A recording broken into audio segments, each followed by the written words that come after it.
Hello, everyone. My name is Gina Parsons Diamond.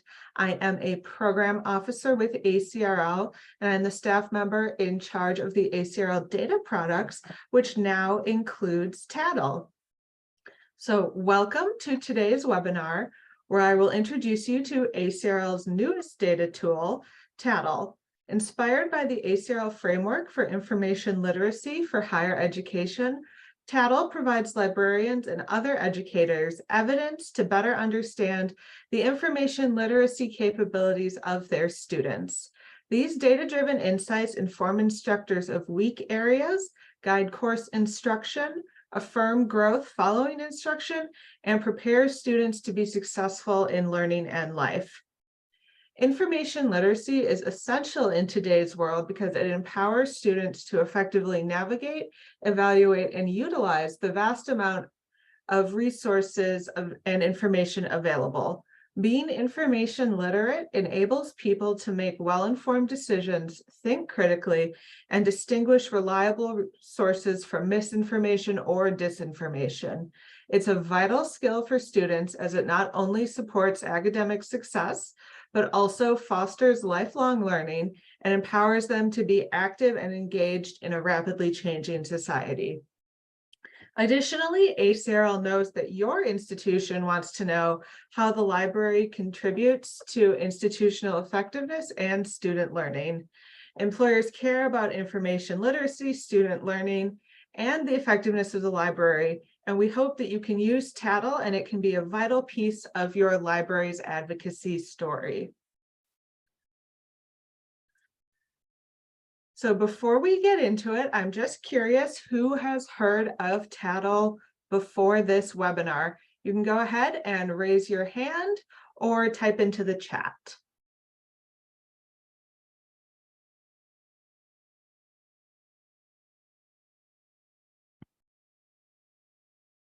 Okay, so it looks like maybe a quarter of you have heard of TATIL before, and the rest of you are new.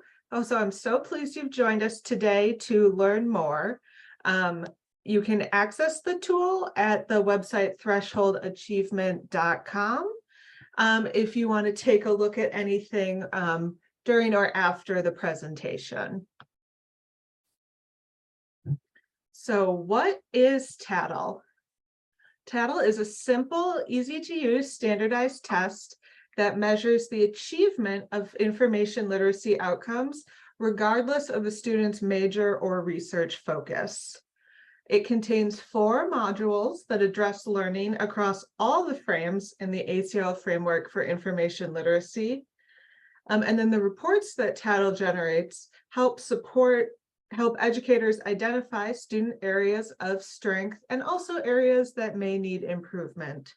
And most of all, TATIL supports evidence-based decision-making and informs actions for strengthening student outcomes. So just a quick agenda for our time together today. I'm going to start with a brief overview of the framework. Then we're going to go into a detailed discussion of the 4 TATIL modules. I'll go over creating and administering tests. We'll walk through what is included in the reports, and then we'll finish up.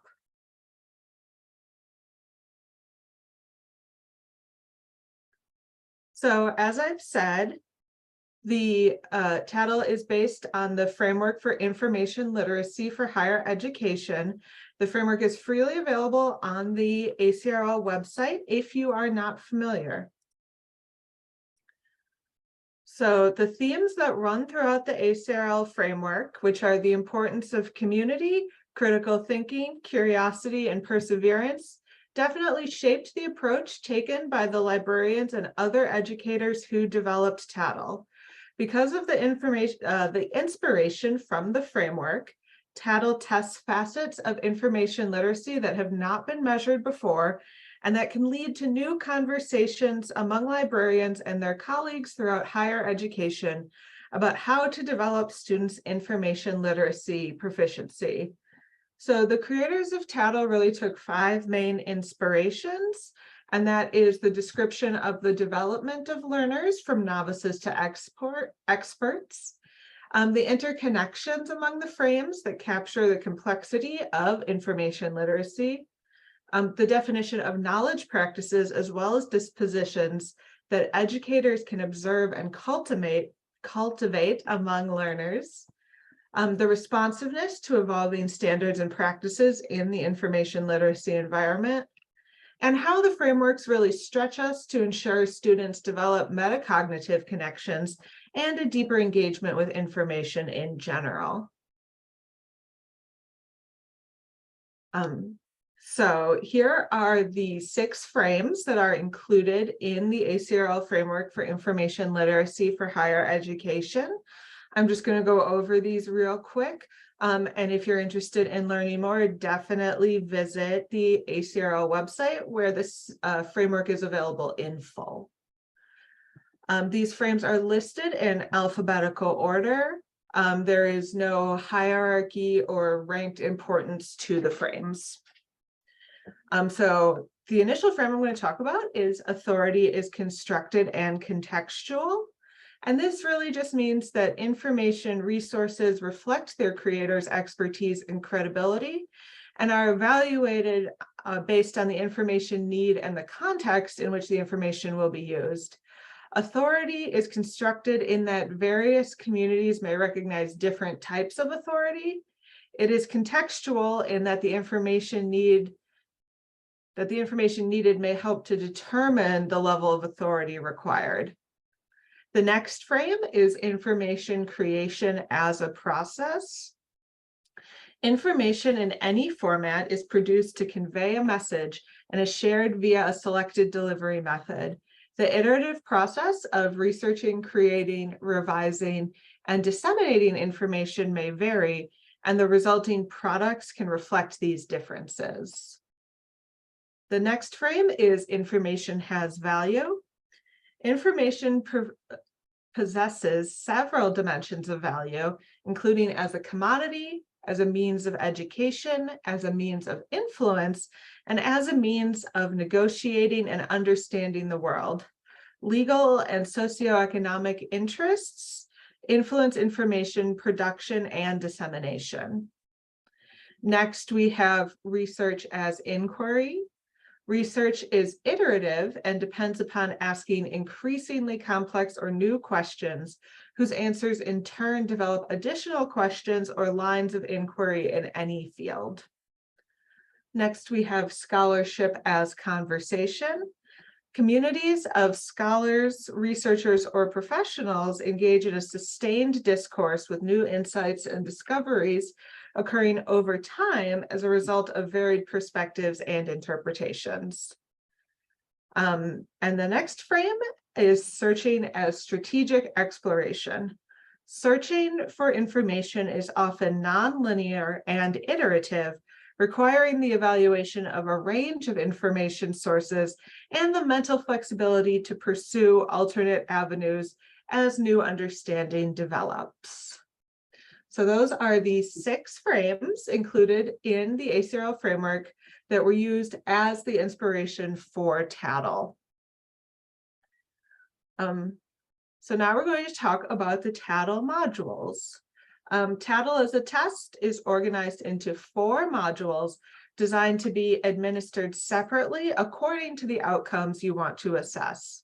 The content for each module is again inspired by the ACRL InfoLit framework. But before we get into the modules, I just want to spend a quick minute talking about the development of the TATIL tool. So in 2014, a 2-day workshop was held with academic librarians from around the United States. And the goal of this workshop was to determine whether a new instrument should be created given ACRL's move to the framework for InfoLit. The consensus is that a new standardized test will bring valuable insights as schools make the transition from the standards to the frameworks. So in 2014 is when a volunteer board was appointed and begins work on this new InfoLit tool that will become TATIL. During 2015 and 2016, there is student interviews and field testing to make sure that the tool is really getting at what students and librarians and educators need. In 2017, the report development began. So with input from the volunteer board and the field test participants, reports were developed that are robust, detailed, and informative.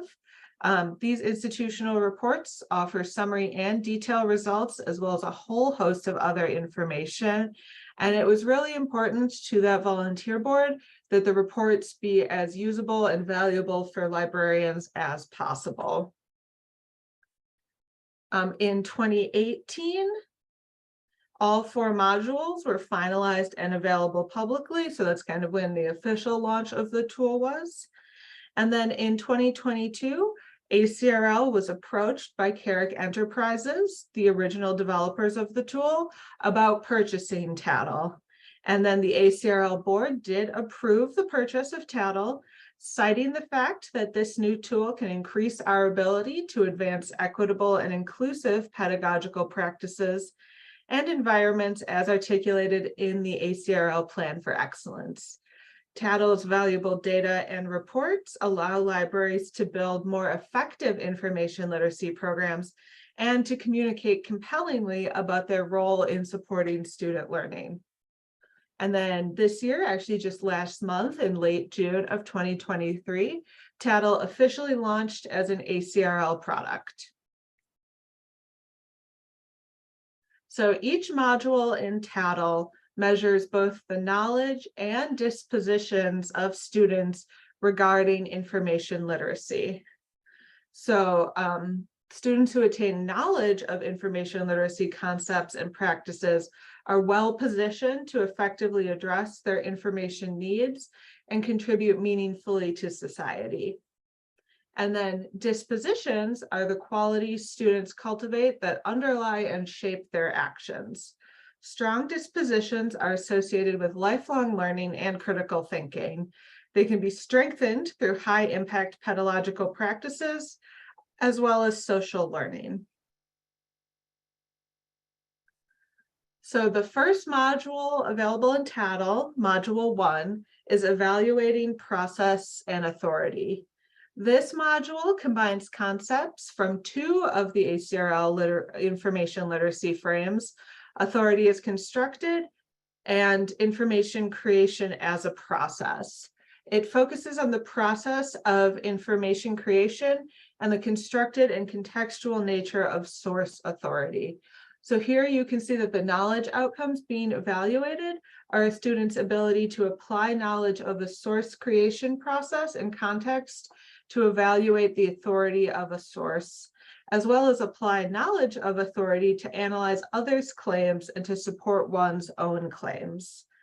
And then the dispositions being evaluated are mindful self-reflection, toleration of ambiguity, and responsibility to community. And then here is a sample question pulled from Module 1. So the question itself reads, Jamie is in an American Studies class and is doing research for a paper about abuse of undocumented immigrant laborers in corporate agriculture. So far, he has not been able to find many scholarly articles which are required for his paper. He did find a magazine article that really supports his argument. It is an interview with a woman who had worked on a corporate farm for 20 years. And then the question itself is, what should he do to make sure his paper is authoritative? And here the student is given 4 scenarios and asked to judge the usefulness of each of these proposed strategies from not useful at all to very useful. And so the 4 options in this question are: he uses the interview as evidence and finds scholarly sources on related topics to give his argument weight. He uses the source, assuming his professor will not notice it is not written by a scholar. He uses the claims made by the worker anyhow and writes that the lack of scholarly sources is a failure of scholars to include the perspective of overlooked communities. And the final option is he uses the source but reminds the reader that the farm worker's claims are only her opinion. So as you can see, these are really detailed and nuanced questions that TATIL is using to get at the student's level of knowledge and their disposition.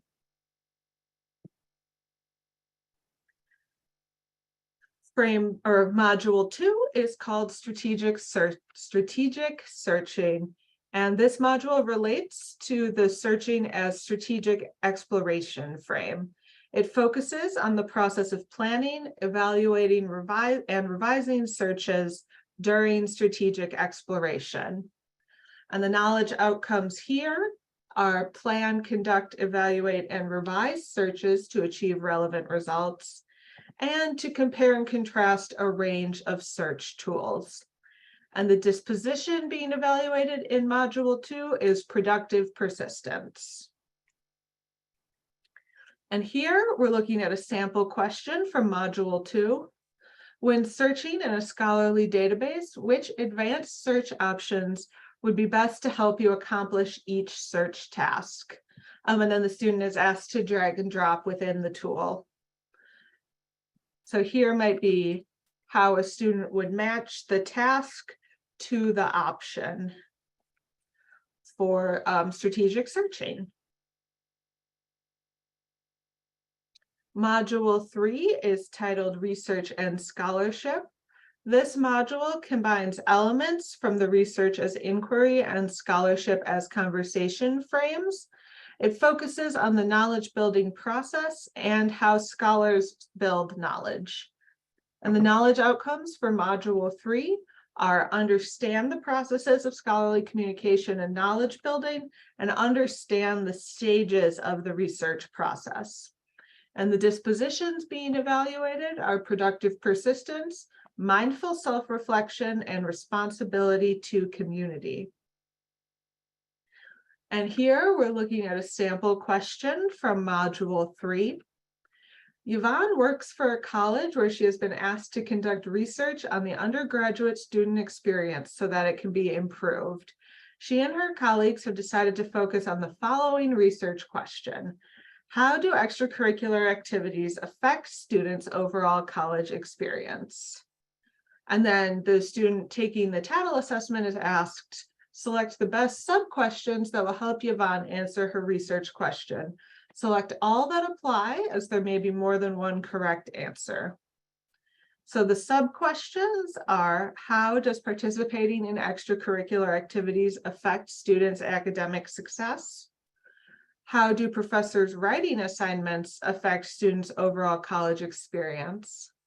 How much does the college spend each year to support students' participation in extracurricular activities? What is the relationship between students' high school GPA and their participation in extracurricular activities?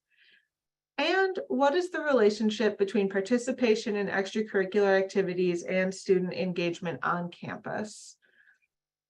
So again, this is really focused on research methods and asks the student, a fairly abstract and complicated question, and we're really trying to assess those skills that they may have.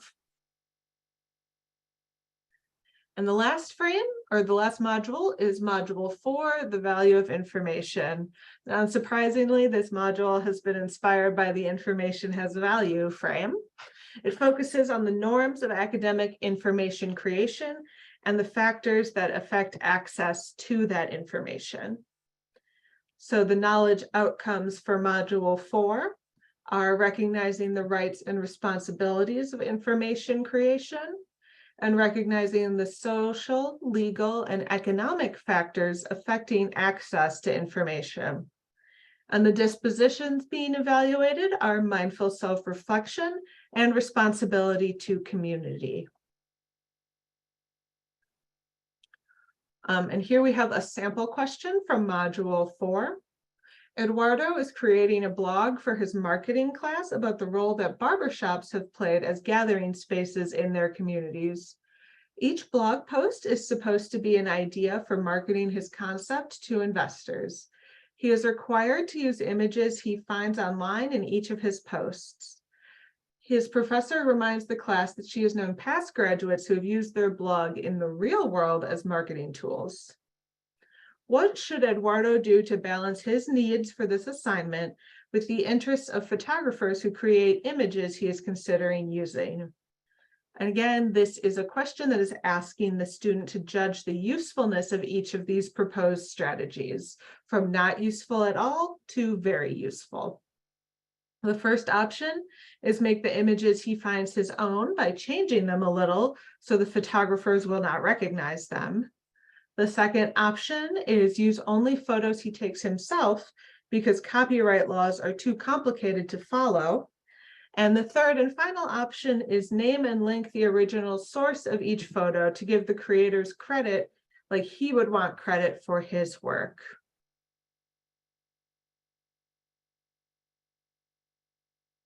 So I know there's a lot of information, so I thought I'd provide a little bit of background about how schools who are already using the TATIL tool have used these modules. Obviously, a big one that many modules are used for are library-specific programs and teaching, such as new student orientation and classes like research skills in information and technology.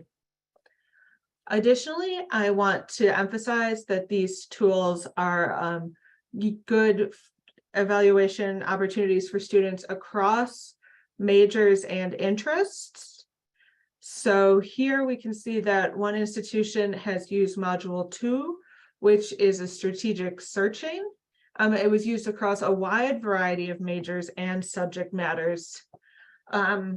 This can be helpful to show that the professors you work with that information literacy is critical for all students, regardless of their major or topic of study. And then finally, several institutions use TATIL to test students on the same module, both at the beginning and ending of a course that can be library intensive. This can be helpful to adjust the curriculum to meet students' needs more effectively based on the pretest, as well as assessing student learning and growth. In addition to being very helpful for curriculum development and student learning, this information would also be very helpful to include in a librarian's promotion and tenure packet to show their instructional growth and effectiveness. So now we're just going to take a quick moment to reflect on which TATIL module would fit your institution's assessment goals. You can just think about it in your head, or if you feel like sharing, you can do so in the chat.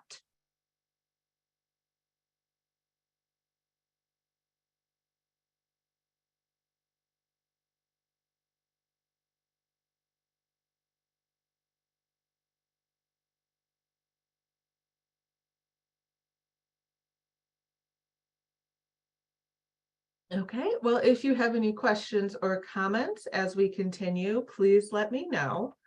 I'm going to again pause here for just a moment to see if there's any questions on the modules specifically.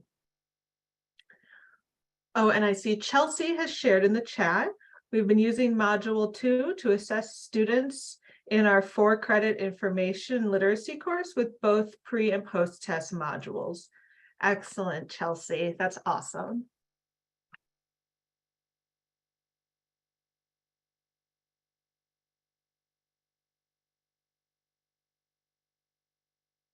And I see Teresa has asked, what is the typical time for students to complete these modules?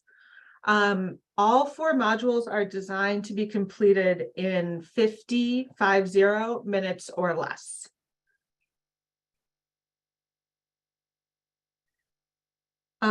I see another question from Su Yen. Using all 4 modules would be too long and costly.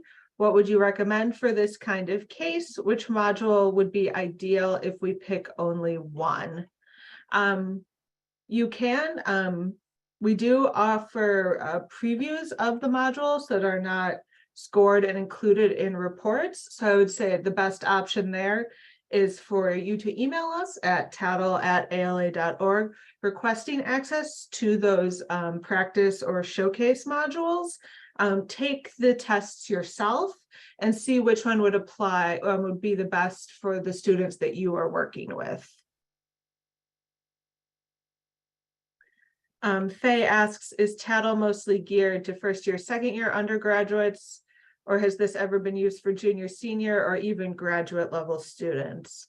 Faye, TATIL is designed for all undergraduate students. We'll get into that a little bit more in the reports. But yes, every undergraduate student would be well placed to take the TATIL tests. Jeannie asks, how might this be used for one-shot classes? That's an excellent question. You could definitely do pre-testing for a one-shot to really help you tailor your curriculum to what the students need to focus on. Additionally, you could test one-shots every semester to track your teaching growth and continue to tweak that curriculum to make it the most effective. Jennifer asks if there are shorting testing instruments, as we don't have a credit-bearing course and have to fit assessment into shorter timelines. I'm not aware of any shorter testing instruments that get at information literacy in this detailed set, but Jennifer, you may be interested in another ACRL data project outcome for academic libraries. That's a free toolkit, and you can really measure student outcomes there. And those surveys are only 6 questions a test.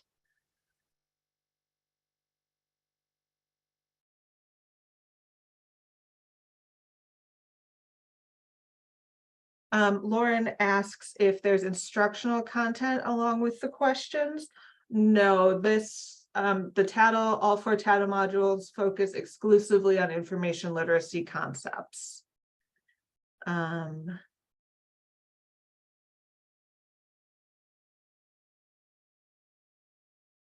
product I just mentioned is called Project Outcome for Academic Libraries. My colleague Brian is with us. Brian, if you could just pop the link to the Project Outcome site in the chat. I see several more questions about tests or pricing and reports. We're going to discuss those in the next couple sections. So if you still have those questions at the end, please just repost them in the chat if I don't answer them during my presentation, and I will be happy to get back to that. So now I'm just going to give a brief overview of creating and administering the tests. In order to create and administer any of the 4 TATIL test modules, you will first need to create a test manager account. The test manager accounts are free to create on the TATIL website. It's free to create an account and go in and dig around. You just fill out the registration form seen here and wait for your account to be confirmed by an ACRL staff member. So all the core functionality of the TATIL system is provided by the manager dashboard, which is where you can set up, administer, pay for, and download the reports for your TATIL tests. Once you sign in, after your account has been created, this is what you will see. And so to create your first test, you just click on that little plus sign circled in red next to the word tests. So it's very simple to create a new test. Step 1 is you must enter a title for your test. We recommend that you put the time period your test is for in the title to make it easier to find that later on, especially if you're going to be testing every semester. You also must agree to the terms of use before you can create a test. 3 is where you'll pick your module. Again, you're selecting from one of the 4 modules in TATIL that we just went over. Only one module can be administered per test. So if you wish to test the same set of students on 2 modules, that will be 2 individual tests. Next, you're going to select your institution type. These institution types correspond to Carnegie class and are used for generating benchmarking data for cross-institutional analysis in the reports. 5 is you're going to tell us how you're administering the test, monitored, unmonitored, or both. We use this information just to determine if there's any difference in performance of students where the test is administered in the classroom or unsupervised. Each student taking the test requires a unique student key to get access. You can choose to keep these keys anonymous or tie them to your students' institutional IDs or email addresses. 7 is if your institution requires you to provide any sort of informed consent statement to your students about how the test results will be used, you can just pop that in right here. This field is entirely optional. And number 8, the final step, is you can choose to have a report of your students' results presented to them at the end of the test. And they'll have an option to download that report as a PDF. If you don't select this option, the student's results will not be shared with them, and the student taking the test will be taken directly to the thank you page. I know that was just a pretty quick overview, but on the website, we have very detailed instructions and tutorials about how to create and administer TATIL tests. So I would really encourage that you check that out. It's, again, like a step-by-step, lots of screenshots. It's very robust. So now we're going to go ahead and talk about the reports. Sorry, TATIL reports are designed to help educators identify areas of strength and areas that need improvement in their students' ability to evaluate the process used to create information and the context-specific criteria. These reports will support evidence-based decision-making and inform actions for strengthening student outcomes. So we're going to take a moment to talk about pricing first. Pricing for the threshold achievement test is per student per test. Payment is required to access reports.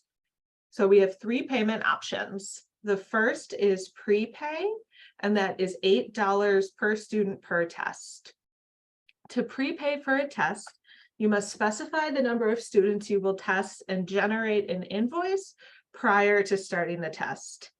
You can test up to that number of students that you've specified, and once you've reached that number, the test will be stopped automatically. This is a fixed payment regardless of the number of students who complete the test, and no refunds are given if you do not reach the number of students that you have prepaid for. Post-pay is the most common form. That is $9 per student per test. And to post-pay, you just administer your tests to as many students as you wish. And you are charged only for those students who complete the test and are included in your report.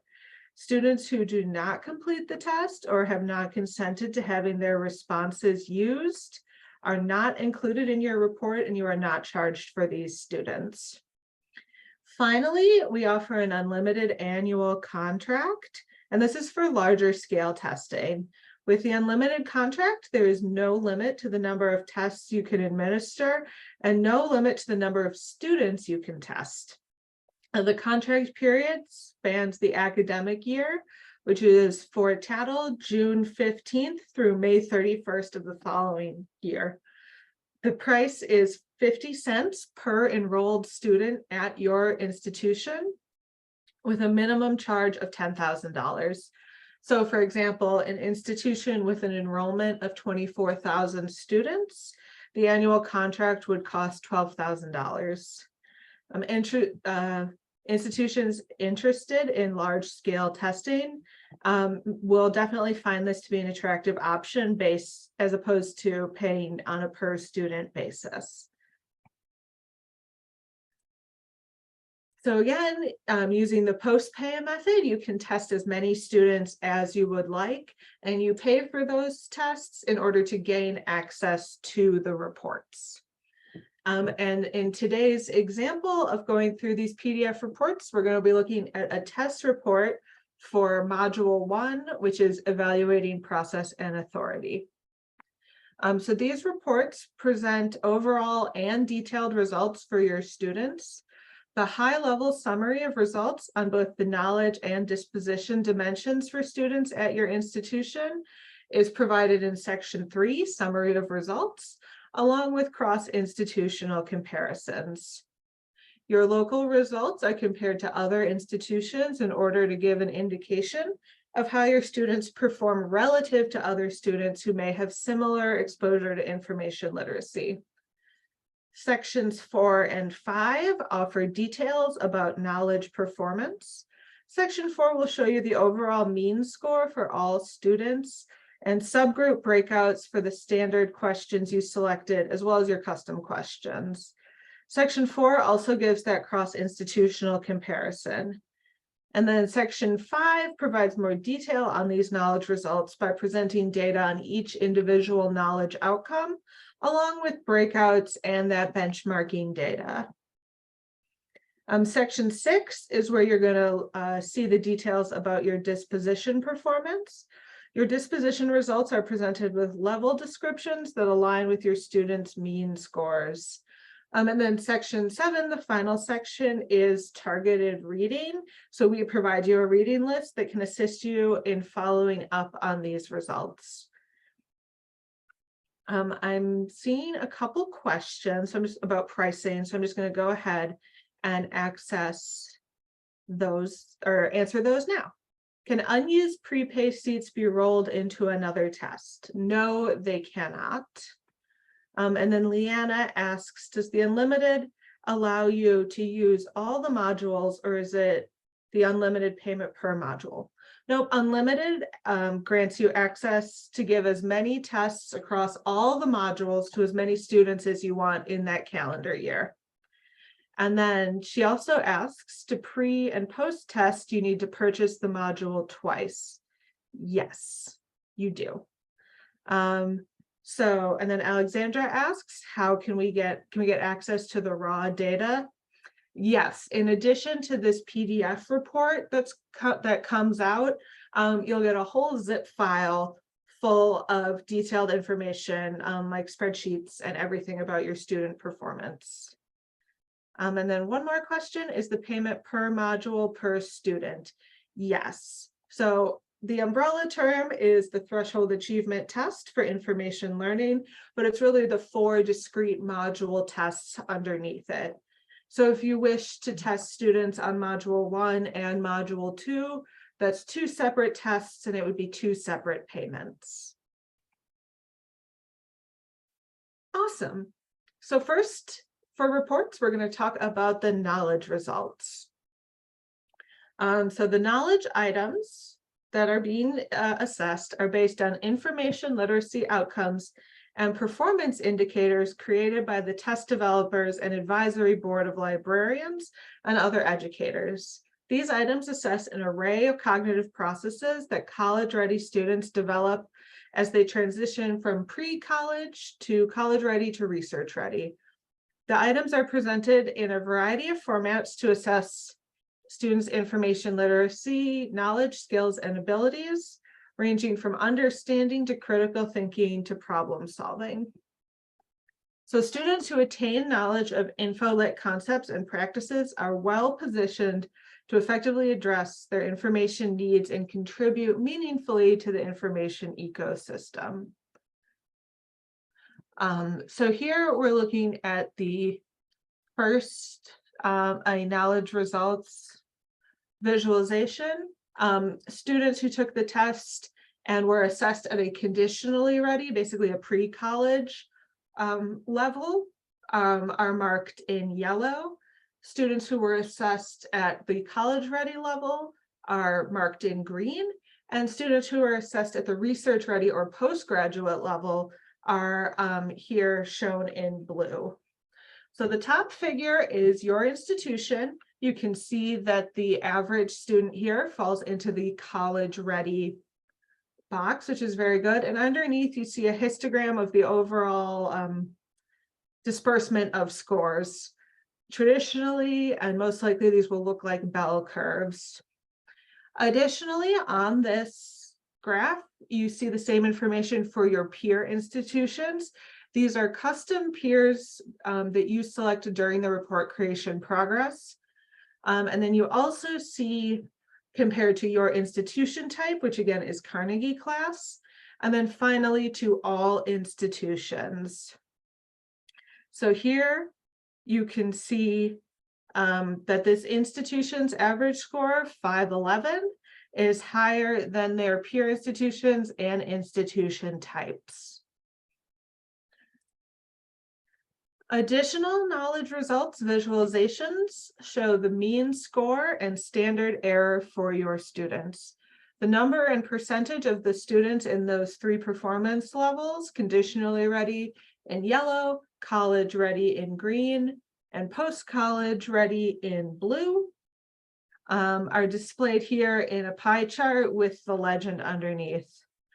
Also shown on the pie chart are your peer institutions, your institutional type, and all institutions for benchmarking. You can also view your results by demographic field, which you can include on your test during test setup. The demographic fields that we are able to splice and compare your data by are class standing, transfer students, majors, and level of English proficiency. So you can really get down in the weeds, splicing your data and comparing it to peer institutions. These charts that we're looking at are for the overall summary knowledge scores for Module 1. Similar graphs and charts are available for each individual knowledge item. The final portion of the knowledge results are performance indicators. On the report, these performance indicators are ranked by your students' overall performance from strongest to weakest. The ranking is a relative order and does not indicate how individual students performed on a particular indicator. The blue bar indicates that your student's mean score is higher than or equal to the mean score of your peer institutions, and a red bar indicates that your student's mean score is lower than the mean score of your peer institutions. So this is a really great chart to see at a glance what your students are strong in and what they might need extra support in. So for this example, we can see that there's only one red bar, and that is for the knowledge item, match the source type with the amount of time it usually takes to publish it. So this can be a good indication that you need to focus a little bit more on that particular item in your instruction. But then on the flip side, this school was very strong in identifying types of scholarly products and communication modes that fall outside typical publication processes, but are still worthy of use. So again, you can kind of see where students are strong and comfortable and where they may need a little extra help and support. Now we're going to talk about the disposition results. Dispositions play an important role in learning transfer, indicating students' willingness to consistently apply those skills that they have learned in one setting to novel problems in new settings. The ACRL Framework highlights dispositions, which constitute effective facets of information literacy because they're essential to students' InfoLit outcomes. Dispositions help with the student's process of defining ill-structured information problems within a new environment so the student can transfer that learning to new problems. Dispositions are latent traits that function at an unconscious level and determine whether or not a student can transfer learning and move beyond a superficial understanding of the material.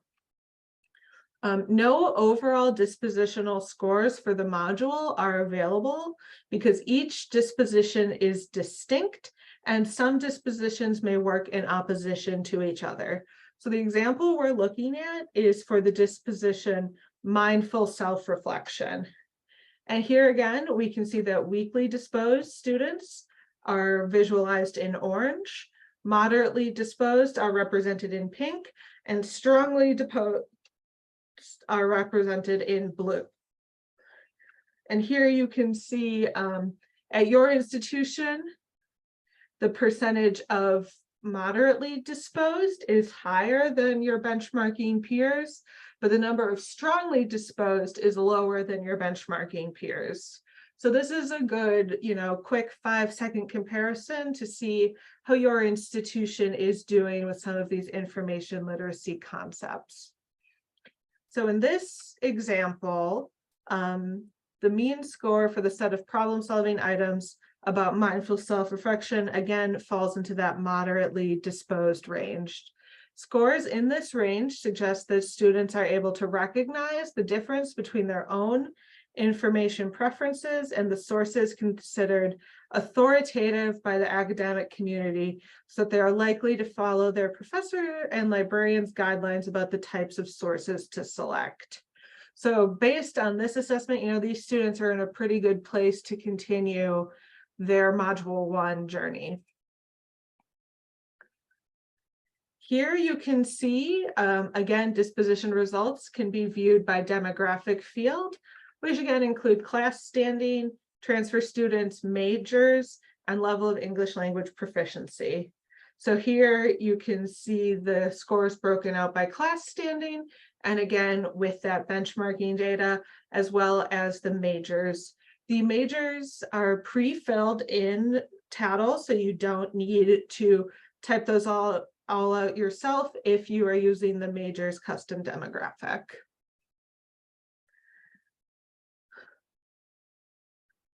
So just before I start taking questions, I wanted to go over again really quickly the benefits of using TATIL.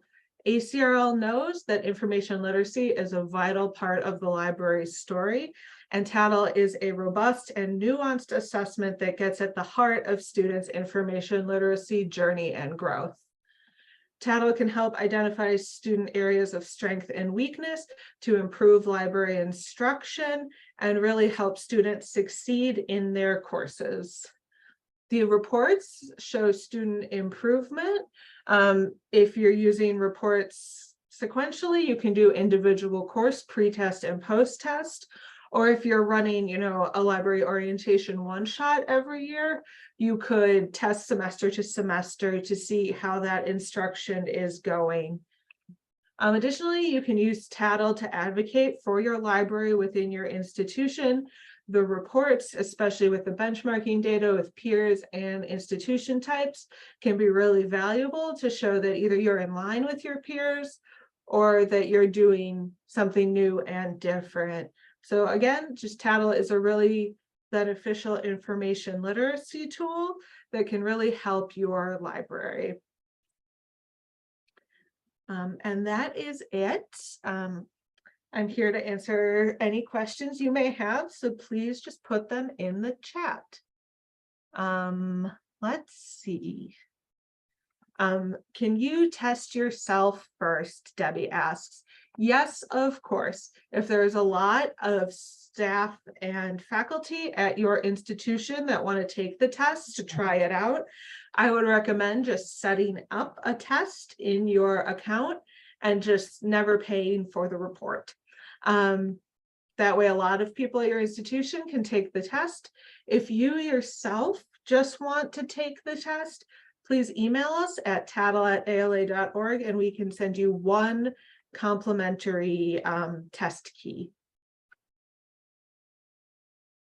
Again, Faye, I think this answers your question about the possibility of previewing the tests.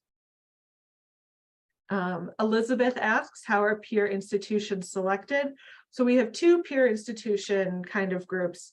The first is institution type, and that is corresponds to your Carnegie class. So that's kind of your broad peer group. And then for individual peer institutions, you will be able to select individual institutions as your peers during the report creation process. So hopefully that helps. Jennifer asks, do you still need pilot institutions? Nope, we actually, ACRL purchased the TATIL tool wholesale from its developer, Carrick Enterprises. The tool was field tested between 2015 and 2018, and then officially launched in 2018. And I just want to say, if you have a TATIL account already, if you had one when it was owned by Carrick Enterprises, all of that was automatically ported over. All of your login information, your test history, your reports, all of that has made the journey to the ACRL tool, so you should have no loss of data.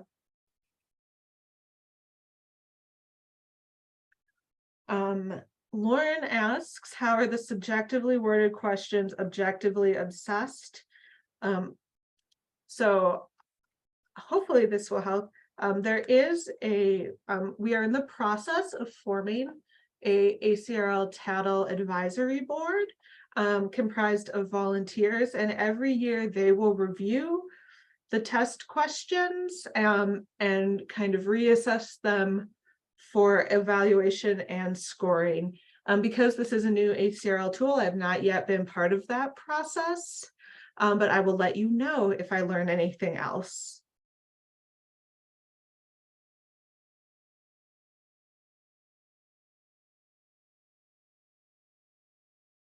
Lauren, there is a standard process. I'm just not sure of what it is. I haven't had a chance to meet with the advisory board yet. How many institutions have participated? Krista asks. Currently over 75 higher education institutions are using the TATIL product, and we will definitely be keeping an eye out on ways to improve the test and the reports as we move forward in the next few years.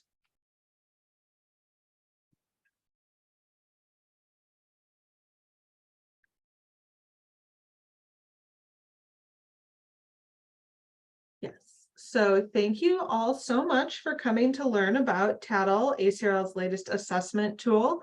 We encourage you to stay in touch.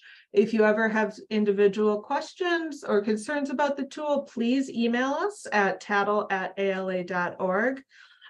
I or my colleague Brian, who is also here on the call, will get back to you in a few days at the latest. Additionally, you can subscribe to the TATIL email list. And then you'll receive occasional updates about TATIL and other ACRL data products.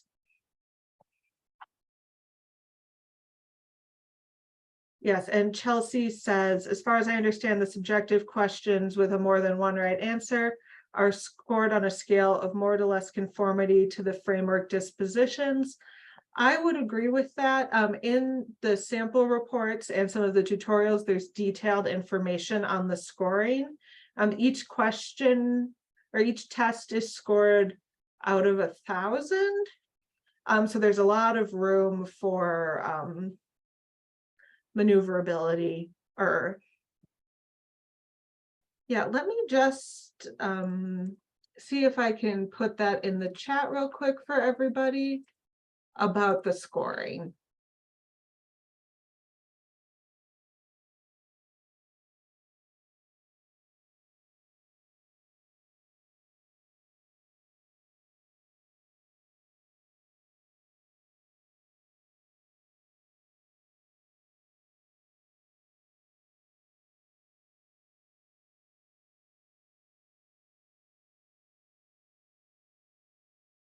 So hopefully this will help. This is the background on how the test was developed, and there's a whole section on determining the scoring method. And if you have any follow-up questions, please get in touch.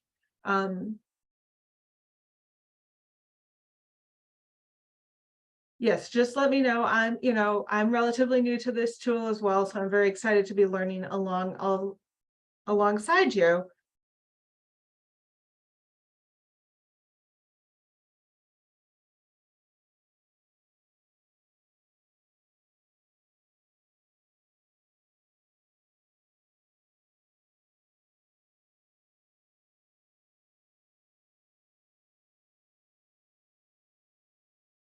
All right, thank you everyone for joining us today. Please get in touch if you have additional questions as you start to explore the tool. And we are looking forward to continuing the conversation about information literacy with TATIL. Thank you so much. Have a great afternoon.